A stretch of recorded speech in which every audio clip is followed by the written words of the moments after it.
Brian T. Nowak, from All-American Boy Next Door to world-renowned megastar. Women adored him. Men wanted to be him. Brian Nowak.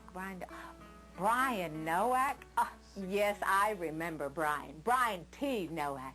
He was one of the better students, you know. He was intelligent, always dependable in class. His peers adored him. Yes, Brian was one of our better students by far. Yes, as I remember, he's tall, blonde, good-looking. Well, and he did try for those A's, didn't he? Oh, yes, do I remember. He did make an A, yeah. It was while attending college at the University of Akron that Brian first realized his desire to become an actor. I guess I'd always wanted to be in show business. I mean, I've always been kind of a ham. Yeah, but it never really came out until I was in college. Freedom, I guess. That or the booze. It was in college that Brian first paired up with who would become his future partner, Andrew David Turning. Yeah, well, we met at this party back in college, and after a few drinks, we're telling, jokes back and forth. We just have the whole party rolling. Next thing you know, all eyes are on us, and hey, we just took the party over. That was just the beginning, too. I mean, we do anything for a laugh. We'd go out, get wasted, try to outdo each other every night. I mean, the crazier we got, the better. But Andrew wasn't the only person that Brian met in college that would play a major part in his future. On one of those crazy nights, Brian met Tina Emmett, who would soon become his steady girlfriend. When I first saw Brian, it was love at first sight. We slept together on the first night. He even called me the next day. It was just like it was in the movies. Brian and Andrew put together an act and took it to a local comedy club, Hilarities. They got their first shot on amateur night. The crowd loved them, and they signed a contract to appear every Friday night for $500. The table was now set. Then one fateful night, someone stopped by the show. Lorne Michaels, producer of the hit TV show Saturday Night Live.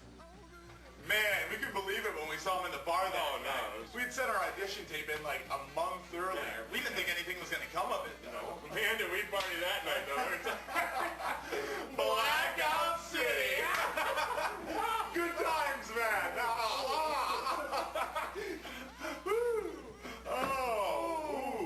Oh, cut it out.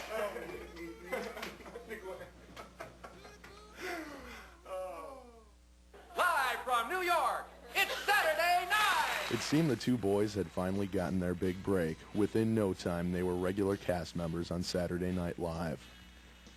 Their success on the show was almost instant. The new success reinforced old habits for the duo. They would hit the bar directly after the show. We would go to the bar after every show and just get royally shit-faced. Then we started drinking before this show. Big Man said we were more money if we pre-drank before every show. You know what pre-drinking is, right? It's when you drink before you drink.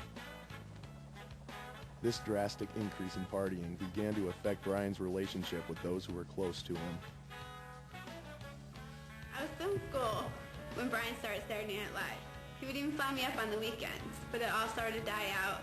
He started his binges of pre-drinking and post-drinking after every show. Then he just stopped calling me altogether. It was at this point that Brian decided to trade in his old girlfriend for a new friend, Jack Daniels. It started to get out of hand. He would drink every day, sleep till 2 in the afternoon, and he'd get up at 4 and go to work. Then during rehearsal, he'd sneak around and drink out of his flask. After the show, was right back to the bar every night. This change in lifestyle was only the predecessor to the bigger change that was about to happen, when Brian would make his first deal for a major Hollywood motion picture. Brian had been getting offers for different movie deals, but wasn't sure which to take. He was very concerned about making the right choice. I think he wanted to make the same kind of impact that Eddie Murphy made with 48 Hours. Before Brian and I even spoke, I knew he was going to be big.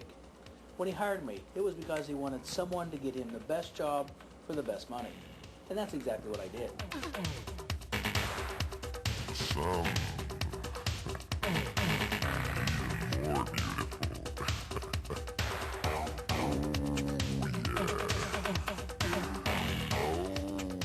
But all the money and the fame hit Brian way too fast, and the booze was beginning to lose its effect.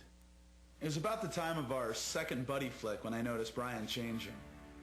We'd go to these big Hollywood parties, and he'd hang around with these high rollers. They were the type of high rollers that fed Hollywood's addictions. I guess they were called pushers. Drugs were quickly becoming the life's blood for Brian. He would go on these binges for days, just getting completely wasted. He would miss shoots, rehearsals, anything. Sometimes he'd go out on Friday nights and not come back till Wednesday, having no idea where he'd been all those days.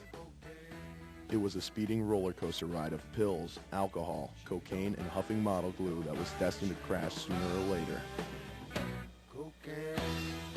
Brian's lifestyle was changing again. He had money, and lots of it, and it all went to drugs and women.